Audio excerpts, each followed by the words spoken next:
So when you use I, you or we, then you have to say have, like I have a pen. You have a pen, we have pens. So in this way, student always remember with I, you, we use have. And when you use he, she or it, you have to say has. Like, let's read a story.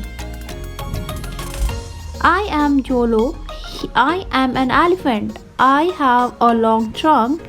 He is Jolo. He is a giraffe. He has a long neck. Notice how the words has and have are used in the sentences above. With I, have is used, and with he, has is used. Let's read more sentences.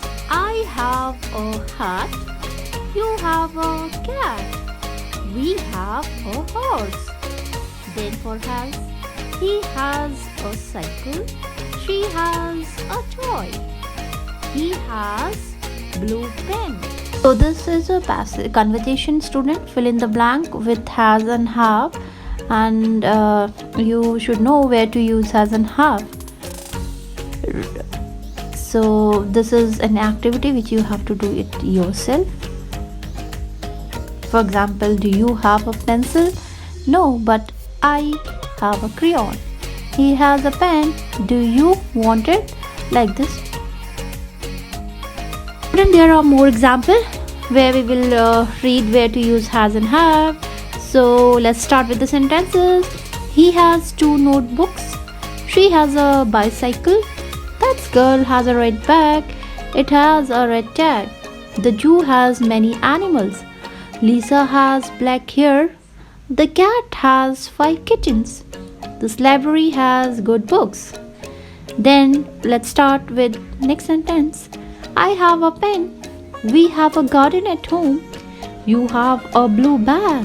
They have long tail. These books have blank pages. Those mangoes have small seeds. Mary and Geeta have pink frock. The chair in the living room have a broken leg. So student, you can see that with the help with he, she, it, this, that, one person, place, animal or thing, we have used has. And with I, we, you, they, these, those, many person, places, animal or thing, we have to use have. So student, you have to revise this, read it again and again. So that's all for today's class. Bye. Thank you. Have a nice day.